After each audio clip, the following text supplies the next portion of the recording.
Welcome to the CarrierNet dashboard. This video is going to show you how you can log in and do your own credit checks. Credit checks, of course, are important because you want to make sure each load that you take is with a good customer. So one way you can log in and check the status of that customer's credit is by doing the credit check.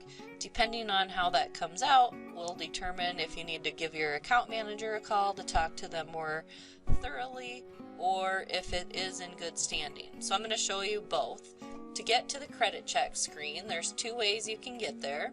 You can come down and hit credit checks here, or in the upper left hand corner you can click on credit checks. So if I click on that, my credit check screen is going to come up. And there's multiple search filters here. So there's search by DOT number, MC number, name, city, or state. So depending on what information you know, you can type it in. So if I want to look, for example, TQL, which is Total Quality Logistics, I can come to the name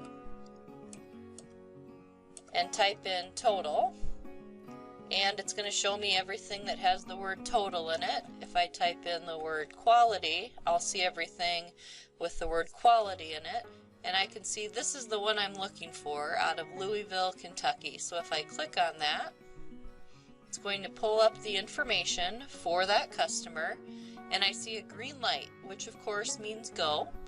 And if I want to see more details as to why, I can scroll down and I can see it looks like they have a 31 average day to pay. The first invoice that CarrierNet purchased was in 2002, the most recent one being June 2nd, which happens to be today. I can see they've purchased 18,000 of those invoices, so this is probably a pretty good representation. Then what this is saying is in the last 60 days, the average days to pay was 31. And in the last 90 days, the average day to pay was 31. And this does say there's presently an unpaid invoice on the books that is 69 days old. More than likely there's a claim attached to that. Everything else is so great that that unpaid one doesn't really go into the equation at this point. There's also a graph that shows me my days to pay in red,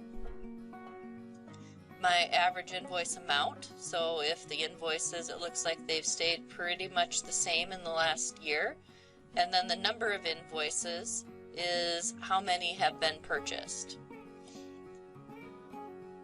So that would be a representation of a good customer. Let's go back to the credit check screen and look for one. I'll pull one up that I know is not in good standing, and I'll show you how you can use this search here. So here I did a search by name. This takes all 5 of these and combines it into one. Probably the easiest way to do a search because you can type whatever you want in there. I'm going to look for Dean Foods. They recently had a bankruptcy, so they are probably not going to be in good standing. So I find Dean Foods here, and I click on it. It comes up flagged, do not use. So if you were considering doing a load for Dean Foods, you would see this and say, I better not do that. If you would like to speak to your account manager about it, feel free to call them. But this would be where you would start from. You know that this is not going to be a good customer to take that load. And here's why. So if I scroll down, I can see what goes into flagging them. So it does say 27 average days to pay. However, in the last 60 days, the average day to pay was 51. In the last 90 days to pay, the average days was 32. So it looks like, if I look at the graph, they went through kind of a tough spot here. Like I said, they went through a bankruptcy, but it does look like things are starting to pick up. It's possible that even though it's flagged and says do not use, it's something if you speak to your account manager for, they may say, go ahead and do this load due to XYZ. But as a general rule of thumb, if it says flagged do not use, you will not want to use that customer.